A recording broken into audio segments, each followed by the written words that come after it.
Welcome to CEO Money. I'm Michael Yorba. Thanks for joining with us. All right, I have Helen McPherson. She is the she is the president and principal consultant at McPherson Consulting Group. Helen, welcome to the show. Hi, thanks for having me. Glad you're here. All right, give us some background on yourself, and then I want to talk about what McPherson Consulting Group does. Yeah.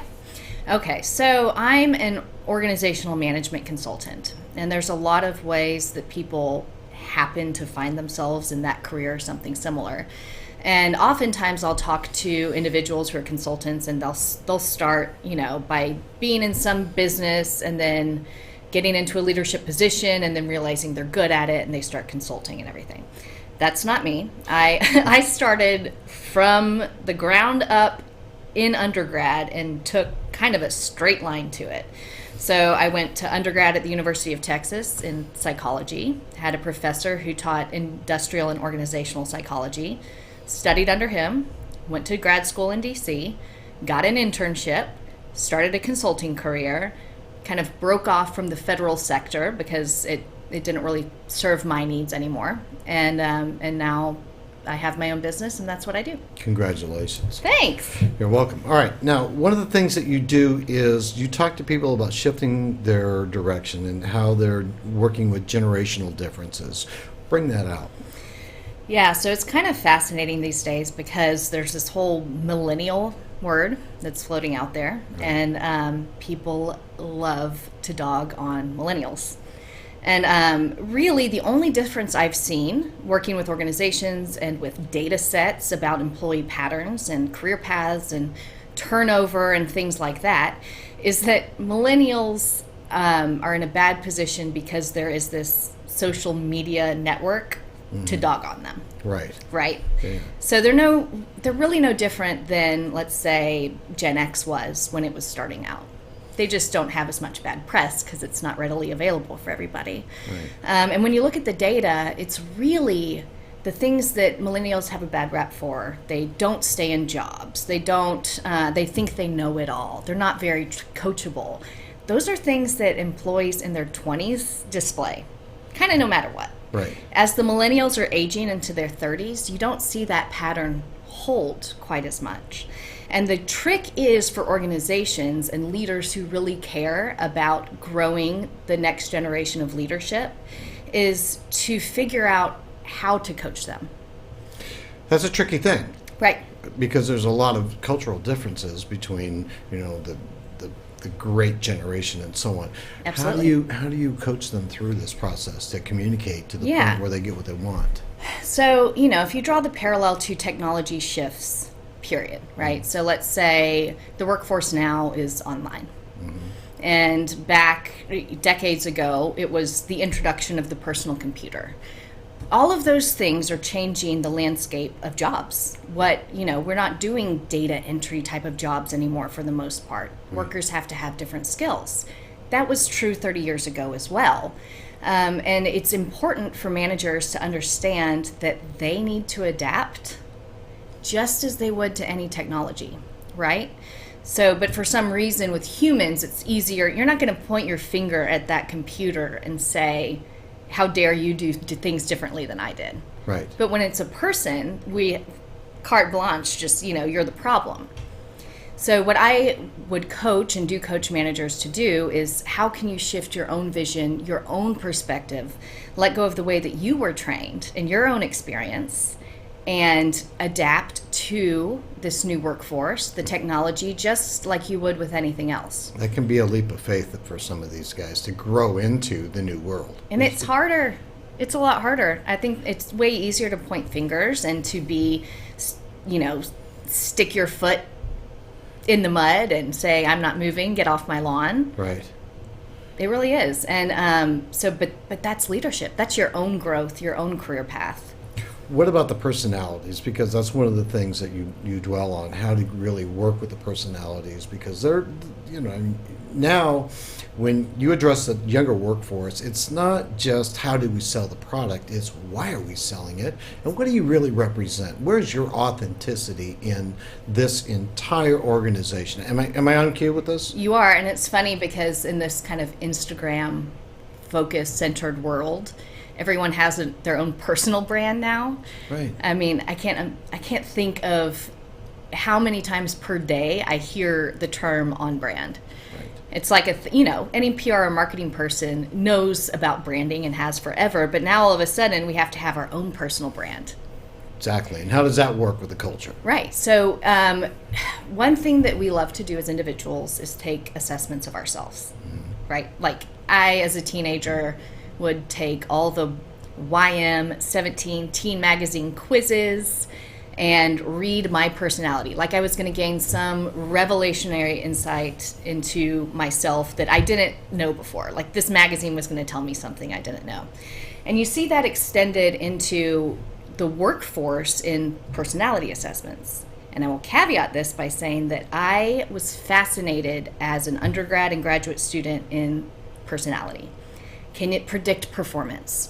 Can you use it for hiring? Is it better? Are you going to find something else about a candidate that you wouldn't have known otherwise based on an interview? Right. And really, the best predictor of future behavior, and we've known this forever, comes from past behavior.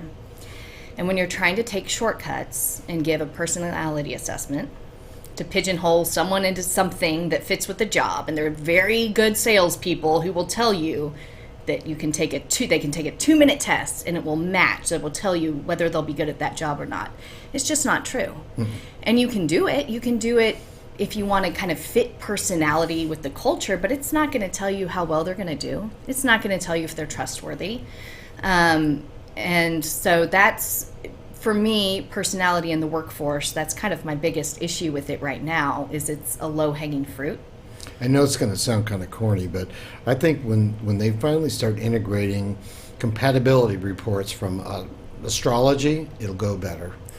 Oh, yeah? It's probably a little out of the window for what you're doing, but that's my assessment. Okay, technology. Yes. We've grown, we've moved past a lot of things, we've leapfrogged over a lot of things. Yep. How do you integrate that into what you're working with? Yeah, so for me, I always the people angle, right? I'm always, and there is a facet of my field that really does like human technology interaction called human factors. That's not my specialty. Where I care about technology is how is it changing the job? Yeah. How is it changing the job market? And how is it changing the type of person that you need, right? So I alluded to earlier, you don't necessarily have data entry personnel anymore. You have to have a higher skill set to analyze this vast quantity of data that we're all collecting, sitting at server farms at any given moment of time, right? Right. So all of a sudden, the careers have changed. And with that, career paths have changed as well. Once again, millennials got dogged on a little bit for not going straight up the corporate ladder. Mm-hmm. Managers are frustrated that they leave in 5 years. But part of it is there's technological advancement that allows you to find a job very quickly. That wasn't there before. Right. It wasn't easily accessible. And then also the job itself has changed. And so how do you as an organization strategically understand and maybe think outside of the box, different career paths for your employees that aren't necessarily straight up the chain? Can you give them different experience or opportunities or something within your organization that will fill their need for self-fulfillment and career fulfillment? Or are you just going to stick to this linear method that doesn't necessarily apply anymore? Yeah, I was talking to somebody about branding the other day, and I know it's a little off topic, but their statement to me was, what is the brand experience? Right. So do you blend that with the personal brand and the corporate brand to help both of them come together?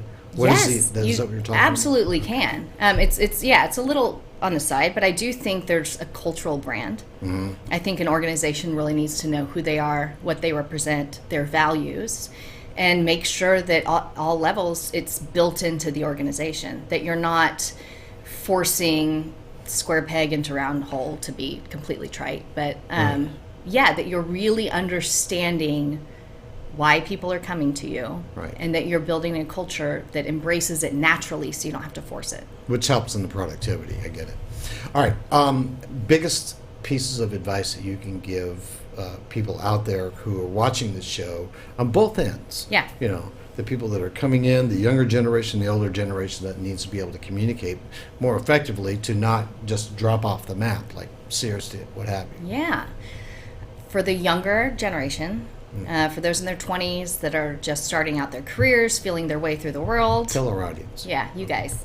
I wish someone had told me, and I don't know if I would have listened, honestly, because I did think that I needed to know everything, that asking for help or guidance was a sign of weakness and that I wasn't qualified for my job, right?